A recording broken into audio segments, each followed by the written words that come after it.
صدق اللہ العظیم.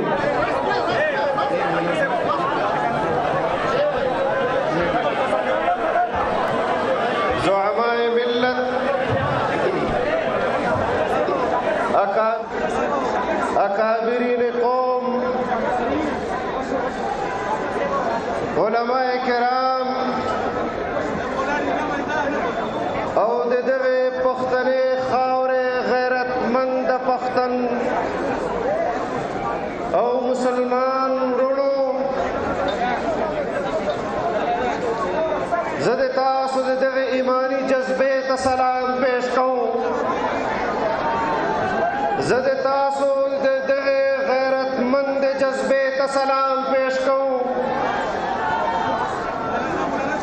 زه د تاسو خپل سیاسي جماعتو سره د دغه کمټمنټ ته سلام پیش کوم چې نن آج طویل عرصے کے بعد پی ڈی ایم کا ایک بار پھر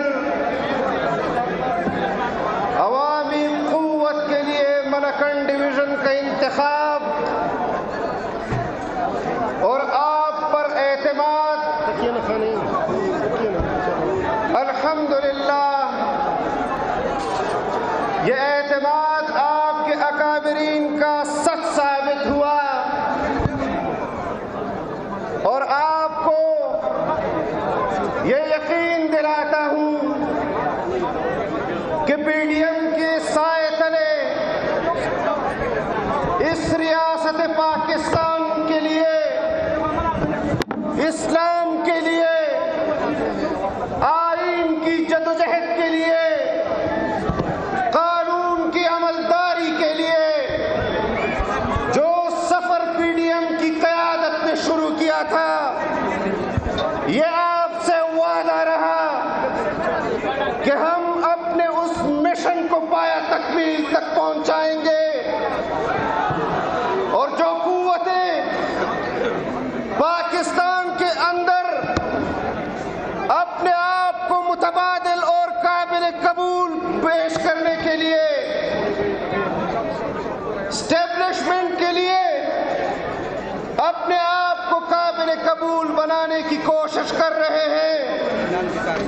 میں ان قوتوں کو بھی بتا دینا چاہتا ہوں کہ پی ڈی ایم کی جدوجہد اس لیے نہیں ہے کہ پھر کسی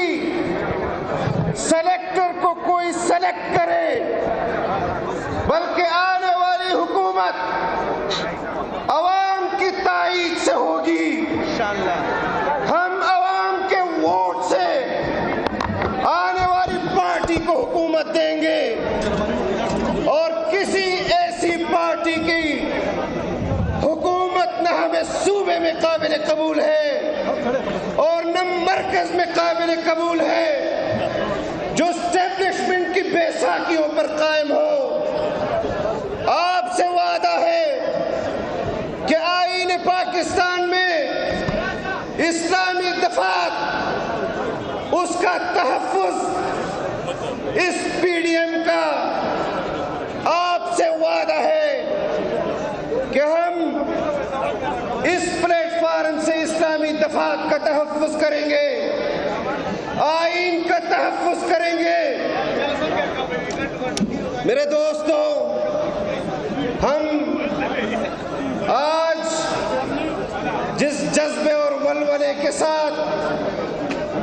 پی ڈی ایم کے پلیٹ فارم سے اپنی سفر کا آغاز کر رہے ہیں، وہاں پر ہمیں یہ دیکھنا ہے کہ کیا پی ڈی ایم جن حالات میں بنی تھی، دھاندلی کے خلاف، سلیکٹرز کے خلاف، سلیکٹڈ حکومت کے خلاف، کیا آج ہم پر اس سے زیادہ ذمہ داریاں نہیں بنتی کہ ہمارے پڑوس میں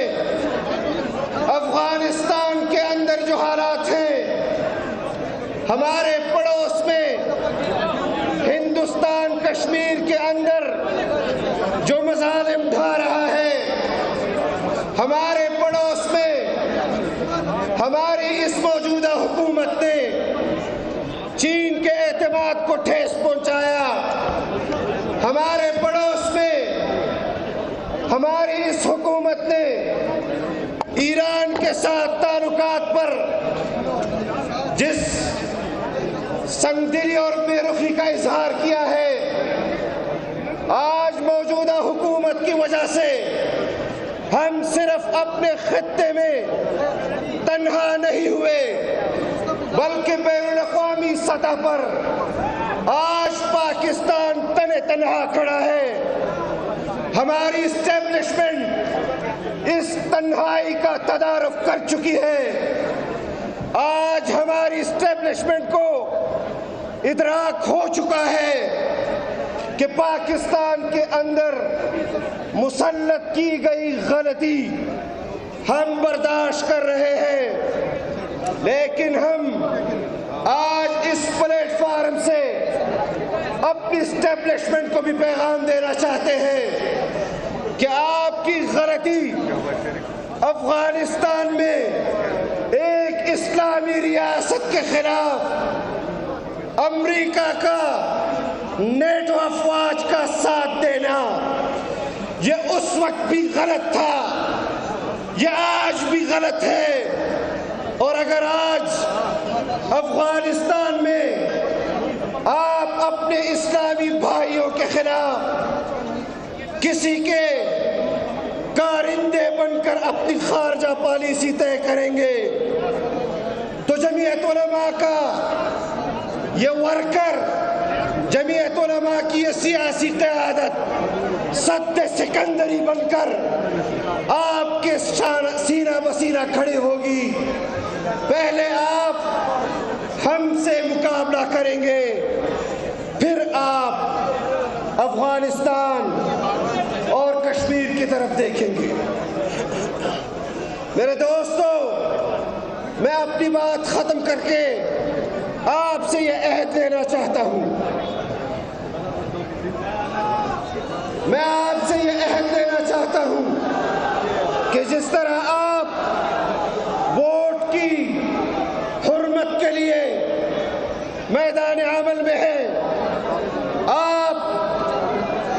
کشمیر کے مظلوم بھائیوں کے لیے اسی طرح میدان میں رہیں گے. آپ افغانستان میں اپنے مظلوم مسلمان بھائیوں کے لیے اسی طرح میدان عمل میں کھڑے رہیں گے. اور میں اپنی اس قومی قیادت سے یہ بات کہنا چاہتا ہوں کہ یہ آپ کی ذمہ داری ہے کہ قومی قیادت اپنی قوم کی اس نظریاتی اساس پر رہنمائی کرے کہ ہم افغانستان میں امن کے لیے کیا کردار ادا کر سکتے ہیں، ہم کشمیر کی جدوجہد آزادی کے لیے کیا کردار ادا کر سکتے ہیں. خدا را اب مزید پاکستان کو کرائے کے لیے منڈی نہ بنایا جائے. یہاں پر سیاستدان، یہاں پر ہمارے دوسرے لوگ جو کرائے پر اپنی خدمات پیش کرتے ہیں، ہم یہ اعلان کرتے ہیں کہ پاکستان کی پالیسی چاہے وہ خارجہ ہو چاہے وہ داخلہ ہو، اس کا تعین یہ عوام کریں گے، نہ کہ پٹھو حکمران کریں گے. میں اس امید اور اس جذبے کے ساتھ آپ سے اجازت چاہتا ہوں کہ آج ننچدہ مشکم سفر منگورنا آغاز کو دا سفر بمج اختتام ترسو او بدغی جذبے سر برسو انشاءاللہ. اللہ تعالیٰ دے تاسو تا قدم پا قدم بندے دے دغی جذبے بدل تر نصیب کی. وآخر دعوانا الحمدللہ رب العالمین.